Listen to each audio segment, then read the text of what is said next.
ಇವತ್ತು Valentine's day ಪ್ರೇಮಿಗಳ ದಿನದಂದೇ ರೆಡ್ ಕಾರ್ಪೆಟ್ಗೆ ಮರು ಜೀವವನ್ನ ಕೊಟ್ಟಿದ್ದಾರೆ Pavithra Gowda. Red carpet relaunch ಅನ್ನು ಮಾಡಿದ್ದಾರೆ. ಆರ್ಆರ್ ನಗರದಲ್ಲಿದೆ ರೆಡ್ ಕಾರ್ಪೆಟ್ನ ಬೊಟೀಕ್. ಈ ಉದ್ಯಮವನ್ನ ಪವಿತ್ರ ಗೌಡ ನಡೆಸ್ತಾ ಇದ್ರು. 2022ರಲ್ಲಿ ರೆಡ್ ಕಾರ್ಪೆಟ್ ಬೊಟೀಕ್ ಅನ್ನ ಅವರು ಶುರು ಮಾಡಿದ್ರು. ರೇಣುಕಾ ಸ್ವಾಮಿ ಕೊಲೆ ಕೇಸಲ್ಲಿ ಜೈಲು ಸೇರಿದ ಮೇಲೆ ಅದನ್ನ ನಡ್ಸ್ಕೊಂಡು ಹೋಗೋರು ಯಾರು ಇರಲಿಲ್ಲ. ಅವ್ರ ಮಗಳು ರಿಯಾಯಿತಿ ದರದಲ್ಲಿ ಒಂದಿಷ್ಟು ಆಫರ್ಗಳನ್ನ ಕೊಟ್ಟು ಸ್ಟಾಕ್ ಕ್ಲಿಯರೆನ್ಸ್ ಮಾಡುವಂತ ಪ್ರಯತ್ನಗಳನ್ನ ಮಾಡಿದ್ಲು. ಇದೀಗ ಪವಿತ್ರ ಗೌಡ ಕನಸಿನ ಬೊಟೀಕ್ ಇವತ್ತು ರೀಲಾಂಚ್ ಆಗಿದೆ. ಇದಕ್ಕೂ ಮುಂಚಿತವಾಗಿ ಟೆಂಪಲ್ ರನ್ ಎಲ್ಲ ಮಾಡಿದ್ರು ಪವಿತ್ರ ಗೌಡ. ಮತ್ತೆ ಬೇರೆ ಬೇರೆ ರಾಜ್ಯಗಳಲ್ಲಿ ಅಂದ್ರೆ ದೆಹಲಿ, ಸೂರತ್ ಹೀಗೆ ಬೇರೆ ಬೇರೆ ರಾಜ್ಯಗಳಿಗೆ ಹೋಗಿ ಅಲ್ಲಿಂದ ಮೆಟೀರಿಯಲ್ಸ್ ಎಲ್ಲ ತಗೊಂಡು ಬಂದಿದ್ರು. ಇದೇ ವಿಚಾರವಾಗಿ ಇನ್ನಷ್ಟು ಡೀಟೇಲ್ ಆಗಿ ಇನ್ಫಾರ್ಮೇಶನ್ ಅನ್ನು ಕೊಡೋದಕ್ಕೆ ನೇರ ಸಂಪರ್ಕದಲ್ಲಿ ಕನೆಕ್ಟ್ ಆಗಿದ್ದಾರೆ ನಮ್ಮ ರಿಪೋರ್ಟರ್ ಸತೀಶ್. ಸಾಕಷ್ಟು ಜನ ಸೆಲೆಬ್ರಿಟೀಸ್ ಈ ರೆಡ್ ಕಾರ್ಪೆಟ್ ಬೊಟಿಕ್ ನಿಂದಲೇ ಡಿಸೈನ್ ಮಾಡಿದಂತ ಡ್ರೆಸ್ ಗಳನ್ನ ವೇರ್ ಮಾಡಿದ್ದನ್ನ ನಾವು ನೋಡಿದೀವಿ ಸೋಷಿಯಲ್ ಮೀಡಿಯಾದಲ್ಲಿ.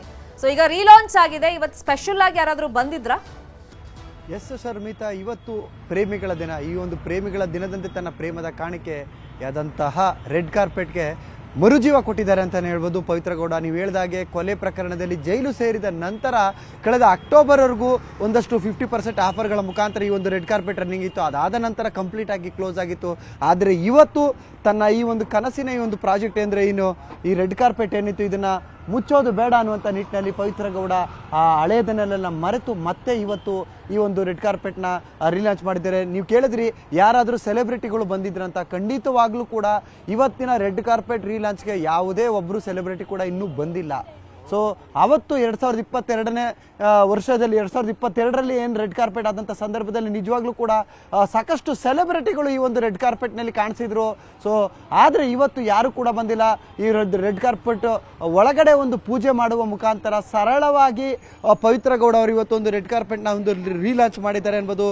ಜೈಲಿಂದ ಬಂದ ನಂತರ ಕೋರ್ಟಿಂದ ಪರ್ಮಿಷನ್ ಅನ್ನು ಪಡೆದಂತಹ ಪವಿತ್ರ ಗೌಡ ಒಂದಷ್ಟು ದೇವಸ್ಥಾನಗಳಿಗೆ ಹೋಗಿ ಒಂದು ದೇವರ ದರ್ಶನವನ್ನು ಮಾಡಿ ಅದಾದ ನಂತರ ದೆಹಲಿ, ಬನಾರಸ್, ಕಾಶಿ ಈ ರೀತಿಯಾದಂಥ ಬೇರೆ ಬೇರೆ ರಾಜ್ಯಗಳಲ್ಲಿ ರೆಡ್ ಕಾರ್ಪೆಟ್ಗೆ ಬೇಕಾದಂಥ ಒಂದಷ್ಟು ಮೆಟೀರಿಯಲ್ ಇರ್ಬೋದು, ಸೂಟ್ಸ್ಗಳು, ಡಿಸೈನರ್ ಶೂಟ್ಸ್ಗಳಿರ್ಬೋದು, ಈ ಎಲ್ಲ ರೀತಿಯ ಕಲರ್ಫುಲ್ ಮೆಟೀರಿಯಲ್ಗಳನ್ನು ತೆಗೆದುಕೊಂಡು ಬಂದು ಅದಕ್ಕೆ ಬೇಕಾದಂತಹ ಎಲ್ಲ ಸಿದ್ಧತೆಗಳನ್ನು ಮಾಡಿಕೊಂಡು ಇವತ್ತು ರೆಡ್ ಕಾರ್ಪೆಟ್ನ ರೀಲಾಂಚ್ ಮಾಡಿರುವಂಥದ್ದು.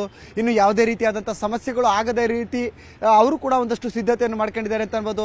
ಯಾಕಂದರೆ ರೆಡ್ ಕಾರ್ಪೆಟ್ ರೀಲಾಂಚ್ ಆಗ್ತಿದ್ರೆ ಬೇರೆ ಯಾರಾದರೂ ಬಂದಂಥ ಸೆಲೆಬ್ರಿಟಿಗಳು ಯಾರಾದರೂ ಬಂದರೆ ಸಮಸ್ಯೆ ಆಗಬಾರ್ದು ಅನ್ನುವಂಥ ನಿಟ್ಟಿನಲ್ಲಿ ಅವರು ಕೂಡ ಒಂದಷ್ಟು ಬೌನ್ಸರ್ಸ್ಗಳನ್ನು ನೇಮಕ ಮಾಡಿಕೊಂಡು ಯಾರು ಆಹ್ವಾನಿತರಿದ್ದಾರೆ ಅವರನ್ನು ಮಾತ್ರ ಒಳಗಡೆ ಬಿಡಬೇಕು. ಬೇರೆ ಯಾರಿಗೂ ಕೂಡ ಇವತ್ತು ಕಸ್ಟಮರ್ಗಳಿಗೂ ಕೂಡ ಎಂಟ್ರಿ ಇಲ್ಲ. ಸೊ ಯಾರು ಆಹ್ವಾನಿತರಿದ್ದಾರೆ ಅವ್ರಿಗೆ ಮಾತ್ರ ಬೆರಳೆಣಿಕೆಯ ಮಂದಿಯಷ್ಟೇ ಇವತ್ತು ರೆಡ್ ಕಾರ್ಪೆಟ್ನ ರೀಲಾಂಚ್ಗೆ ಬಂದಿರುವಂಥದ್ದು. ಸೊ ಸದ್ಯಕ್ಕೆ ಪವಿತ್ರ ಗೌಡ ಅವರು ರೆಡ್ ಕಾರ್ಪೆಟ್ ಸ್ಟುಡಿಯೋ ಒಳಗಡೆ ಪೂಜೆ ಪುನಸ್ಕಾರ ಮಾಡುವ ಮುಖಾಂತರ ಈ ಒಂದು ರೆಡ್ ಕಾರ್ಪೆಟ್ನ ರೀಲಾಂಚ್ ಮಾಡ್ತಾ ಇದ್ದಾರೆ. ಆದರೆ ಮಧ್ಯಾಹ್ನದ ವೇಳೆಗೆ ಅಥವಾ ಸಂಜೆ ವೇಳೆಗೆ ಯಾರಾದರೂ ಅವರ ಗೆಳೆಯರಿರ್ಬೋದು, ಗೆಳತಿಯರಿರ್ಬೋದು ಅಥವಾ ಚಿತ್ರರಂಗದ ಯಾರಾದರೂ ಸೆಲೆಬ್ರಿಟಿಗಳು ಬಂದು ಪವಿತ್ರ ಗೌಡ ಅವರ ಈ ಒಂದು ಮತ್ತೊಂದು ಹೊಸ ಹೆಜ್ಜೆಗೆ ಶುಭ ಕೋರ್ತಾರ ಕಾದ್ ನೋಡಬೇಕಾಗಿದೆ Sharmita. Fine, thank you Satish ತಮ್ಮ ಇನ್ಫಾರ್ಮೇಶನ್ಗೆ.